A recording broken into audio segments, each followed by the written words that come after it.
Hi everybody, in this video I'm going to show you how to make cheap and easy wooden crates for your wargaming table. Welcome to the workshop. Now let's start off with the tools and the materials that you will be needing for this project. First up is a hobby knife, extruded foam or extruded polystyrene, metal ruler, pencils, a pen, paints and paint brushes. I'm gonna start off by cleaning up the piece of polystyrene. I had this one lying around. It would be a waste to just throw it away. It works perfectly for small projects such as this one. I'm gonna start with basic shaping of the foam. The goal is to get somewhat even squares. In this video I'm making 3 crates measuring about 2 centimeters thick, 3 centimeters wide.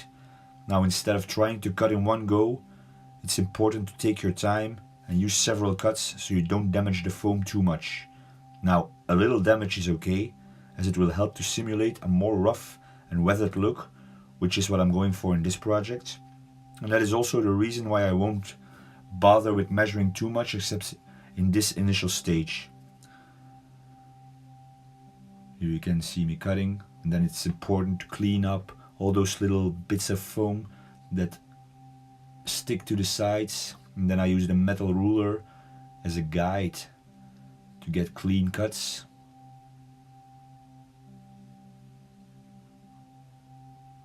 I'm going to divide this piece of polystyrene by eye. Don't bother measuring too much.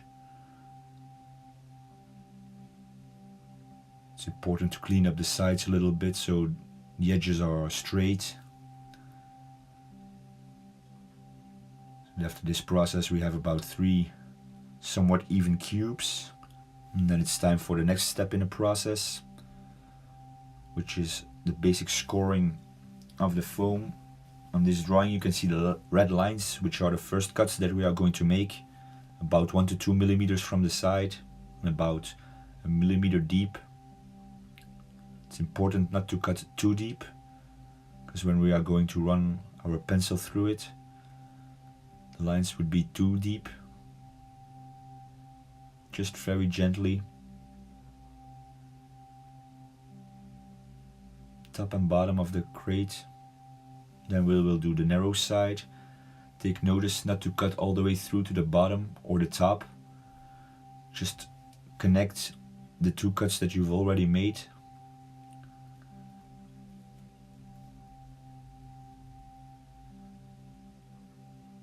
And it's time for the planking.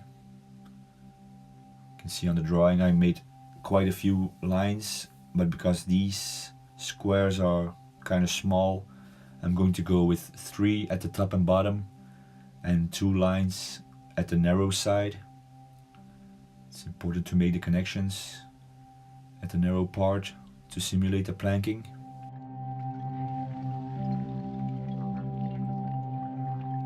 Again, very gently with the cutting.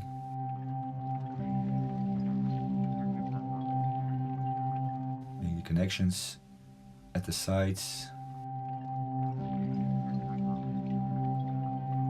And then it's time to get the pencil and widen the lines that you've already cut. So just gently score with the pencil through the lines. No need to push hard.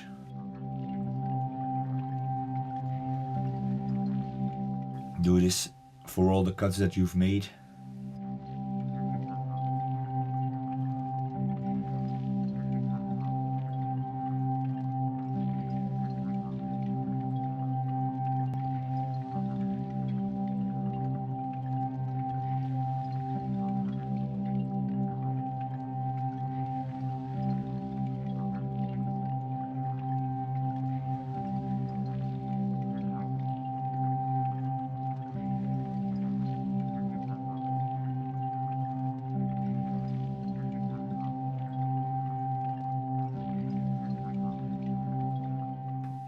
Now it's time to restart the scoring process, but this time we're going to cut even softer in the foam. Light scoring is all it takes. We are going to simulate the grain of the wood. Just very gentle cuts, and then we get the pencil so we can widen the cuts. I start from the side and work my way up to the center.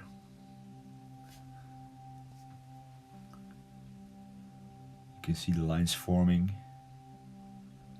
And at the end I re-establish the first cuts I made where the plankings end. Continue this process for all the cubes that you've prepared.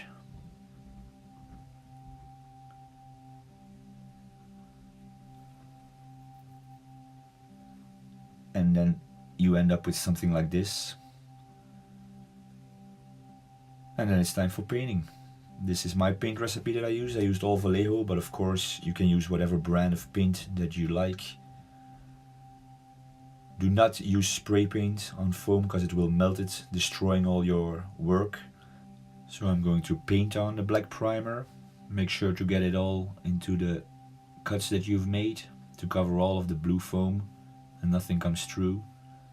Second coat, or the base coat, is burnt umber. Once again, get it in all those cuts that you made. First highlight is a beige brown.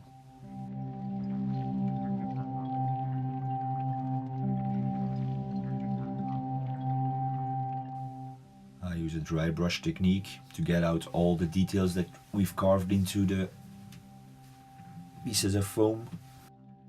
Second highlight is 50% beige brown and 50% buff. Again with the dry brush. And then the last highlight is just pure buff with a very dry brush. This is what you end up with. And then it's time for the last step, which is a pin wash with black. So instead of just slobbering the model with the black wash, I paint the wash where I need it to simulate the shadows and the weathering of the wood. And that's basically it for this project. If you got a few hours to spare, you can make a whole bunch of these crates for your wargaming table. As I said before, really easy and most of all really cheap. I want to thank you for watching. See you soon for our next project. And I'm gonna end off with a couple of pictures. And I'll see you soon. Bye.